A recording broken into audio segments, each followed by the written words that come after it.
ለዚሁ ለሳልና ለአስም ማለት ነው። የመጫጫንና ስንፍናን ለማስወገድ ከፈለጋችሁ ደግሞ አንድ የሾርባ ማንኪያ ዘይት በአንድ ብርጭቆ ብርቱካን ጭማቂ ውስጥ ጨምሮ ጠዋት ለ10 ተከታታይ ቀናት በመውሰድ ልዩነቱን ልታገኙ ትችላላችሁ።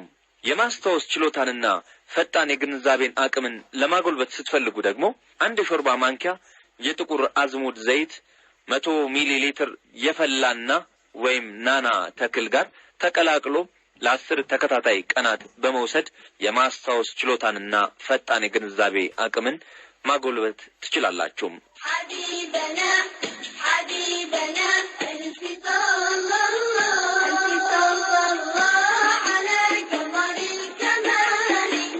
የኩላሊት ጠጠር ወይንም የሱካር ህመም ካለባችሁ ማርን መተው ይኖርባችኋል።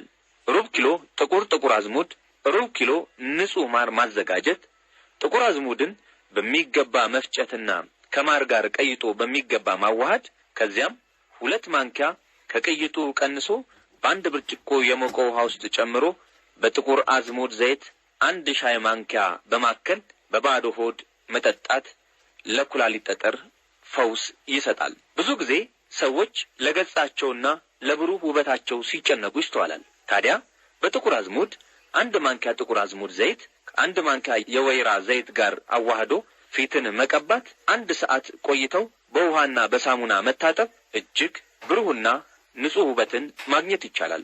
የትም ቦታ ሳይኬድ ማለት ነው። ከበሽታ ሁሉ ለመጠበቅ ከፈለጋችሁ ደግሞ 1 ሾርባ ማንኪያ የጥቁር አዝሙድ ዘይት ከ1 ማንኪያ ማር ጋር አዋህዶ ያለማቋረጥ ጠዋት መውሰድ በህይወት ዘመኑ ሙሉ በአላህ ፍቃድ ጤነኛ የሕክምና እርዳታ የማያሻው ሰው ሊወጣውት ይችላል።